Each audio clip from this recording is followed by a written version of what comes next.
Thank you. Today, I want to tell you about the power of yet.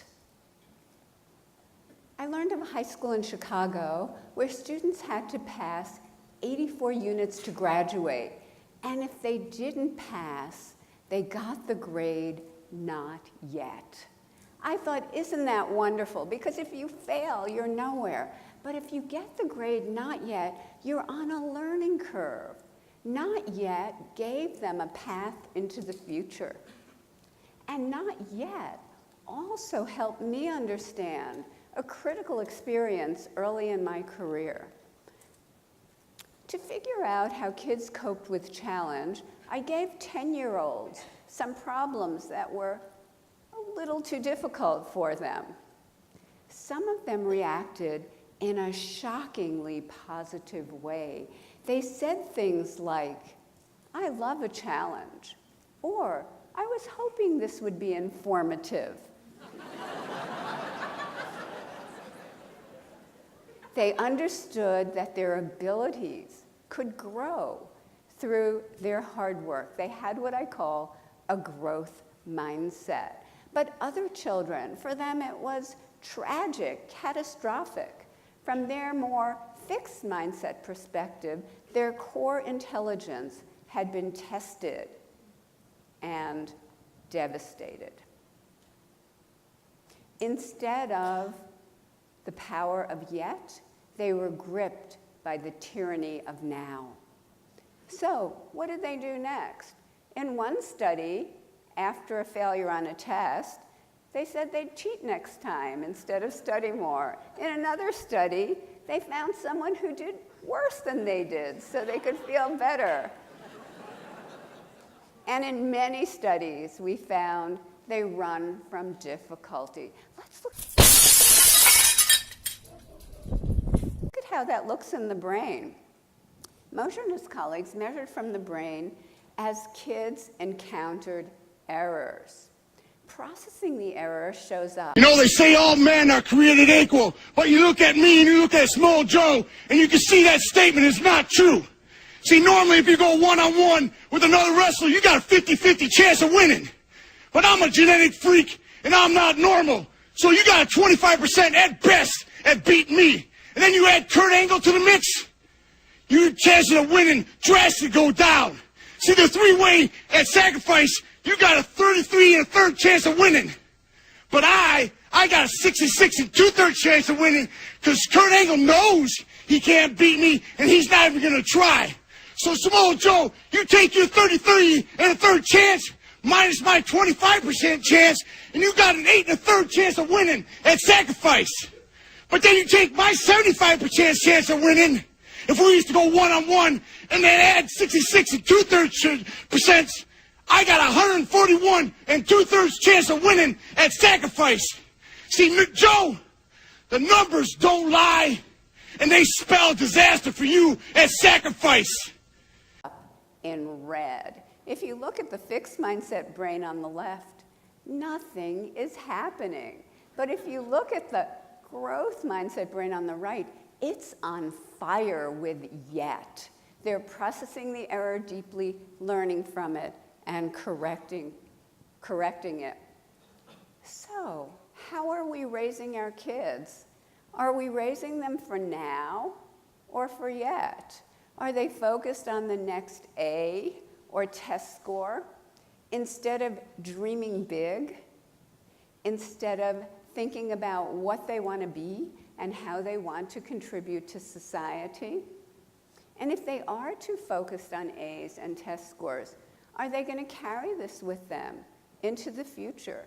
Maybe because many employers are coming to me and saying, we've already created a generation of young workers who can't get through the day without an award. So, what can we do? How can we build that bridge to yet? First, we can praise wisely. Our research shows that when we praise kids for the process they engage in, their hard work, their strategies, their focus, their perseverance, they learn that challenge seeking, they learn that resilience. Praising talent, praising intelligence makes them vulnerable. There are other ways of rewarding yet. We teamed up with game scientists at the University of Washington to create a math game, Brain Points. The typical math game rewards right answers right now, but not brain points. We rewarded process and the learning curve, so effort, strategy, and progress. The Brain Points game created more sustained learning and greater perseverance than the standard game.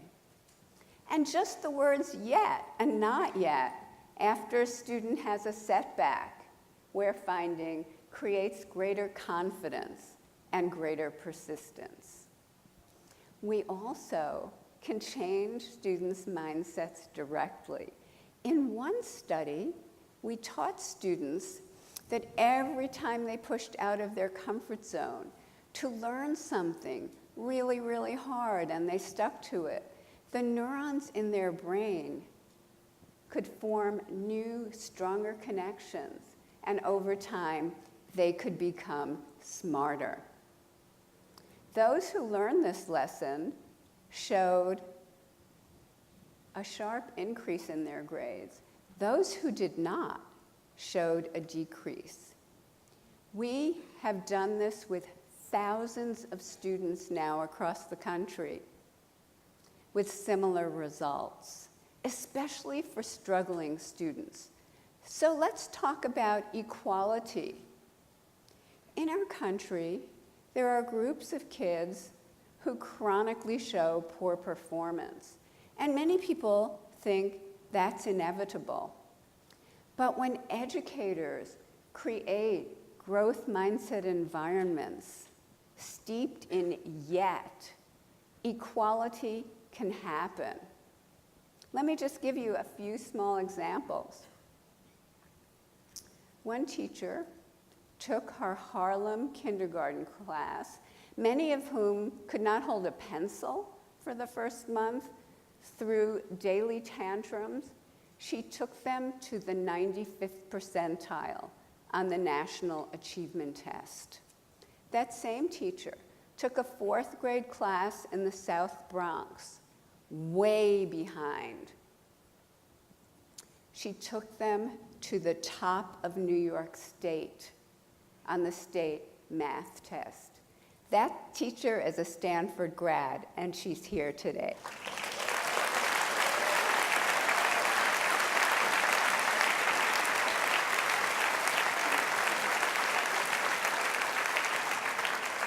And another Stanford grad, a PhD student, Stephanie Freiberg, now a professor, went back to her Native American reservation in the state of Washington.